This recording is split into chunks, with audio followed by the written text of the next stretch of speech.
Jack Rourke lived alone on his ranch for many years, so long that he sometimes forgot the sound of another person's voice. His days were simple.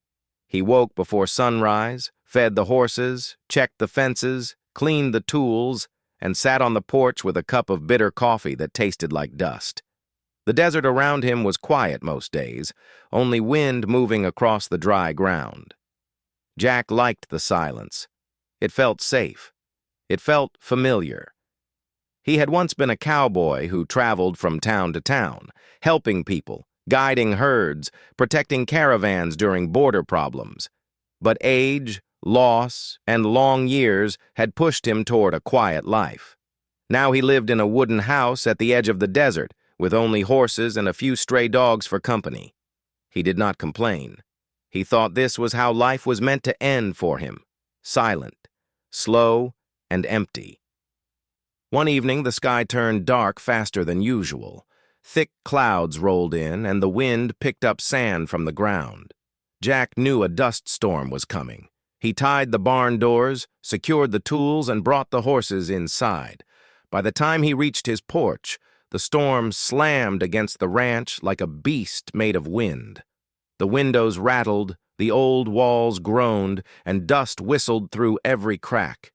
Jack sat near the fire, waiting for it to pass. Then he heard something he never expected. Knocking. 3 soft knocks, then 2 more, louder. Jack froze. No one visited him. No one traveled during a storm like this. He picked up the iron lantern, lit it, and walked toward the door. When he opened the door, the wind pushed against him so hard he had to hold the frame with one hand.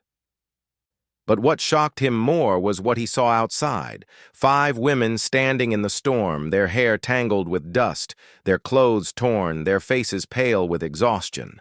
They looked like they had walked for days. The woman in front stepped forward, though the storm nearly knocked her over. Her voice trembled through the wind as she spoke. We beg shelter. Please." Jack blinked, confused. Not just because strangers were at his door, but because their clothing and jewelry told him who they were. Apache widows, women from a village far to the east. He had heard rumors of trouble near their land, but he never expected survivors to end up on his ranch.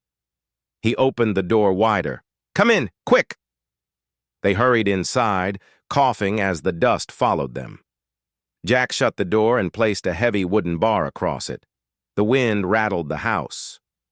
But at least inside there was warmth and a little safety. The 5 women stood close together, trembling. Jack noticed how tired and thin they looked. Their shoes were worn through, their lips dry. The lantern light showed bruises on their arms, scratches on their legs, and deep shadows under their eyes. Jack gently set his hat down. "Sit. Rest. You're safe here." The leader of the group, the same woman who had spoken earlier, nodded and tried to regain her breath. She looked to be in her late 30s, with strong cheekbones and steady eyes that still held dignity even in exhaustion. "My name is Nayeli," she said quietly. "These are Kiona, Sani, Elsina, and Tala. We come from the Red Mesa village." Jack frowned. "Red Mesa? That's a long way from here." Nayeli lowered her gaze. "Our village was destroyed. Raiders came at night.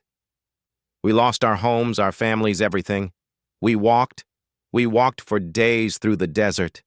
We thought we would die out there." Her voice cracked as she finished. "We ask only for shelter until morning. We can sleep in the barn or outside the house if it is trouble for you." Jack felt something old stir in his chest, something he had buried a long time ago, the instinct to protect. "You'll stay inside," he said firmly. "The storm is too strong, and no one sleeps outside on my land." The women looked at him with surprise, maybe even relief. Jack fetched blankets from a chest, warm ones made years ago when winters were harder. He handed them out one by one. The women wrapped themselves gratefully, sitting near the fire. He poured water into metal cups and set them on the table. The widows drank quickly, as if they hadn't tasted clean water in days. Then Jack warmed some leftover stew on the stove, thick with beans and dried meat. When he placed the pot on the table, the women hesitated as if unsure it was truly for them. "Eat," Jack said gently. "You need strength." Slowly, they began to eat. Jack watched them quietly. He wasn't used to company, especially not 5 strangers, but something about them felt honest, steady, and familiar in a way he could not explain. As they ate, Nayeli spoke again. "We will leave once the storm ends. We don't want to bring danger to your home. The raiders, they may still follow." Jack shook his head. "You're in no state to travel. You stay here as long as you need." The women exchanged surprised glances. Kindness was rare for people running from danger, but Jack meant what he said. His ranch had always been small, but it was strong, and something about their presence made the place feel less empty. Hours passed. The storm continued outside, roaring like a giant. Inside, the widows slowly relaxed, though fear still showed in their eyes. Tala, the youngest, barely spoke. Sani kept looking at the windows as if expecting someone to break in. Kiona whispered prayers under her breath. Elsina rubbed her hands together to stop shaking. Seeing their fear, Jack added more wood to the fire. "No one's getting in," he promised softly. After the women finished eating, they helped clean the dishes without being asked. They were respectful in every movement, careful not to disturb anything in Jack's home. For the first time in years, Jack heard soft voices, laughter, even small whispers. The house felt alive. When night grew deep, Jack pointed them toward the spare room, a simple space with 2 old beds and a mattress on the floor. "It's not much," he said, "but you'll sleep warm." "It is more than we had," Nayeli replied with gratitude. "Thank you, Jack." He nodded and stepped outside onto the porch for a moment. The storm slapped against him, dust stinging his face. But he needed the night air to think. He hadn't expected company. He hadn't expected responsibility. He had lived alone for so long that talking to 5 people in one night felt overwhelming. But something inside him whispered that helping them was the right thing, maybe the only thing. The next morning, the storm had passed, and the desert looked washed clean. The widows came out slowly, stretching their tired limbs. Jack had already prepared a simple breakfast: corn cakes, beans, and fresh water. When they saw the food, their faces brightened. They insisted on helping with chores. Nayeli swept the porch. Elsina cleaned the dishes. Sani fed the horses gently, whispering in her native language. Tala brought buckets of water from the well. Kiona repaired a loose wooden board near the barn. Jack watched them work. They moved with purpose, with skill, with quiet courage. It surprised him how naturally they fit into the rhythm of ranch life. By noon, it felt as if they had been there for weeks. As the sun rose high, Jack walked the outer edges of his land. Something unusual caught his eye. Fresh tracks in the dirt, not belonging to his horses. He knelt down and examined them closely. The prints were deep, recent, made by several riders. His jaw tightened. He knew what they meant. He returned to the ranch, trying to keep his expression calm. Nayeli noticed immediately. "You found something?" she said quietly. Jack nodded. "Tracks, riders not far." Fear returned to the widows' faces. Tala clenched her hands. Elsina looked down. Kiona bit her lip. Nayeli stepped forward. "We should leave, before they bring danger to you." Jack stood tall, his voice steady and firm. "No, you stay. I won't throw you back into danger." "But those men," Nayeli began. "They won't take anything from this ranch," Jack interrupted gently. "I've lived through worse, and I'm not alone now." The widows looked at him, surprised at the last words. Not alone. They hadn't heard those words from him before. For the rest of the day, Jack prepared quietly.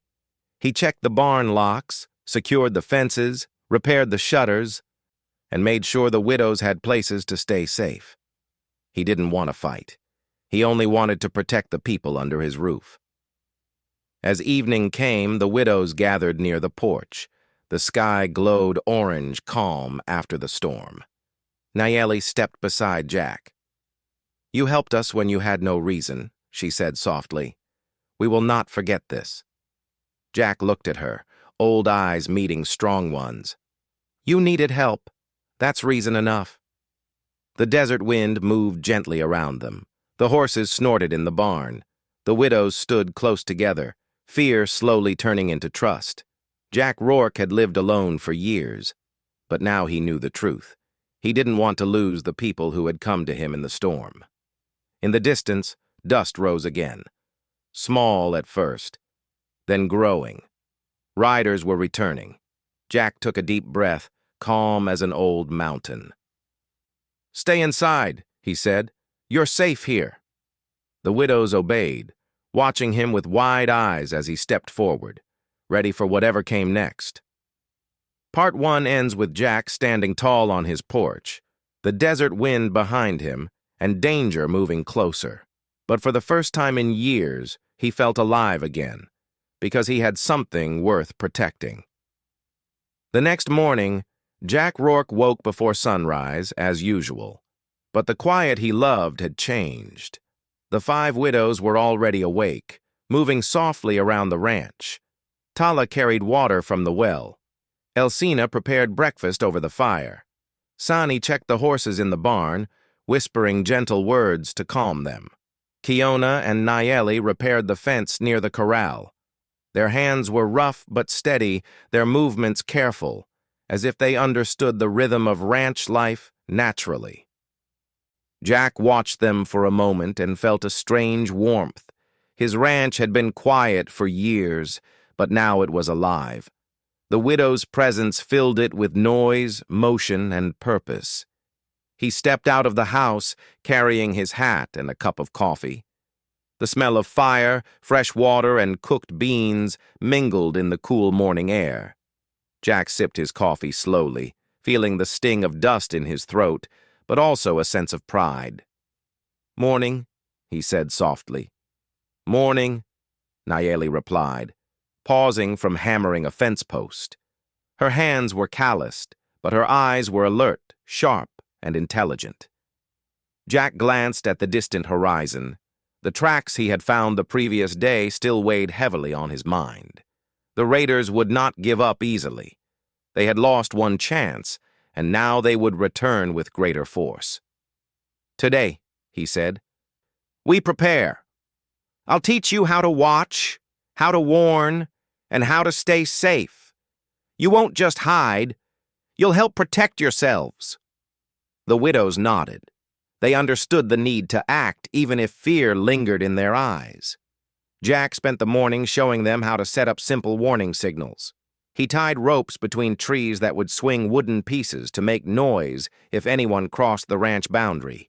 He demonstrated how to hide in shadows, how to use mirrors to flash light as a signal, and how to watch from high ground without being seen.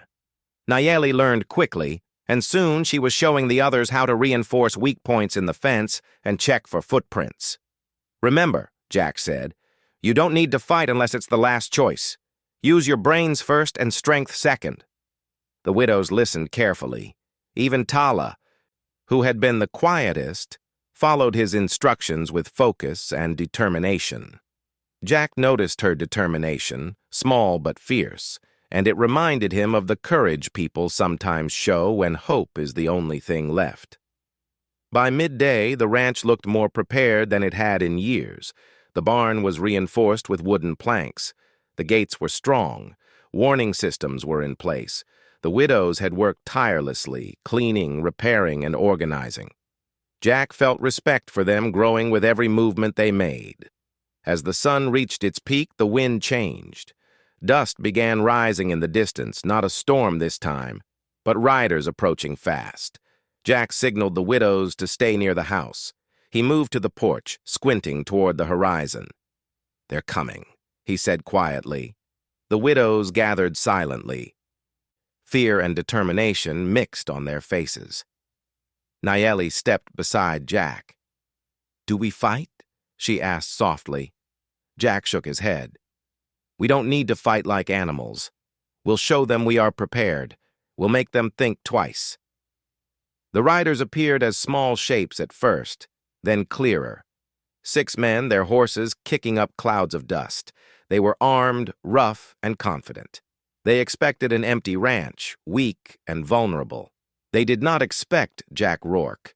They did not expect 5 Apache widows who had survived a raid and were ready to fight for their lives. Jack took a deep breath. He picked up a long rifle, but he did not aim. Instead, he fired a warning shot far to the side of the riders. The sound echoed across the desert. The horses whinnied. The raiders pulled their heads back, startled. From behind the barn, the widows used mirrors to flash sunlight directly toward the riders' eyes. The men swerved, confused, shouting to one another. Ropes tied to wooden planks creaked and banged, startling the horses further. The riders slowed, trying to see what force awaited them. Jack walked down the porch slowly, his rifle at his side but not raised. He spoke loudly, his voice calm but strong. "You have come to take what is not yours. You will go back, now, or you will find nothing here." The raiders looked at the small ranch, the reinforced barn, the flash of mirrors and the hidden signals.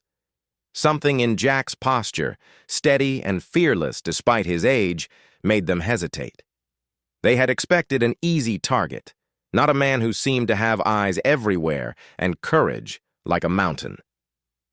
The wind carried the sound of the warning systems, wood planks swinging, ropes creaking, and the faint shouts of the widows guiding the horses. One raider pulled back and then another. Soon, all 6 decided the ranch was not worth the risk. They turned their horses, kicking up dust, and galloped away into the horizon. The widows watched silently as the danger left. Tala's hands shook, but her eyes shone with relief. Elsina wiped her brow. Sani whispered a quiet prayer. Kiona smiled faintly, proud. Nayeli stepped forward to Jack. "They will not return," she said. Jack shook his head slowly. "They might, but next time we'll be ready again. You did well." The widows gathered around him, and for the first time Jack allowed himself to feel warmth in his chest. He had protected them, yes, but they had also stood strong and learned quickly. Courage, intelligence, and loyalty. He recognized these traits in them, just as he had once recognized them in himself. In the days that followed, life on the ranch changed. The widows did not just stay, they helped, laughed, and made the place feel alive. They tended to the horses, repaired fences, cooked meals, and even planted small gardens near the house. Jack began teaching them to ride properly, to herd cattle, and to use tools for the ranch. They taught him too. Nayeli spoke of her culture, stories from her village, dances, and songs that spoke of courage and hope. Elsina taught how to make herbal medicines. Kiona taught sewing and weaving. Sani shared prayers and rituals that honored nature. Tala, though the youngest, brought energy and laughter that lightened Jack's days. Jack realized that he had not only given them shelter, he had given them a home, but in return, they gave him life again. He smiled more, spoke more, and for the first time in years, he looked forward to each new day. One evening, after dinner, they all sat on the porch. The sky glowed with sunset. Horses nickered softly. Jack looked at the women, seeing how far they had come, from frightened, weary travelers to strong, confident people who could survive anything. "You've given me more than shelter," Nayeli said softly. "You've given us hope." Jack shook his head. "No, you gave me hope too. I was alone too long. Now I am not." The widows smiled. The wind moved gently across the desert, carrying with it the scent of herbs, fire, and dry earth. The ranch felt alive, safe, and full of purpose. Days turned into weeks. The widows stayed, tending the land, riding horses, and repairing every corner of the ranch. Jack trained them further, preparing for anything the world might throw at them. They shared stories, meals, and laughter. Together they built a life where courage, respect, and kindness mattered more than fear or loss. The raiders never returned. Jack knew it was because they had seen the strength in the ranch and the courage of the people within it. But even if they did, he and the widows were ready. One quiet evening, as the sun dipped below the horizon, Jack watched the widows gathering water from the well. The desert glowed orange and red, the horses grazed nearby, and the wind carried a soft, comforting chill. He realized that this ranch, once silent and empty, was now a home full of life. He had given them shelter, but they had given him something far greater: a family, a purpose, and a reason to live again. Tala ran toward him, laughing softly. Elsina and Sani followed with baskets of herbs and food. Kiona and Nayeli joined last, brushing dust from their clothes. Jack felt a smile stretch across his face, real and honest. He thought of the storm that had brought them together, the fear, the uncertainty, and the courage each of them had shown. He thought of the raiders and how they had underestimated him and these women. Most of all, he thought of the future, no longer empty, no longer lonely. Jack Rourke, the retired cowboy who had lived alone for years, now had a ranch full of life. He had 5 Apache widows who were no longer strangers. They had survived together, learned together, and built a family where strength, wisdom, and kindness ruled over fear. The desert wind whispered around them as Jack looked at the glowing horizon. His heart was calm, but alive. He had found what he had not realized he was missing. He had found life, family, and hope, all because he had opened his door that stormy night. The ranch was no longer silent. It was alive, and it would remain so for many years to come. Jack Rourke knew one thing for certain. The desert could take many things away, but it could never take courage, loyalty, or the bonds of a chosen family. And now he had all 3.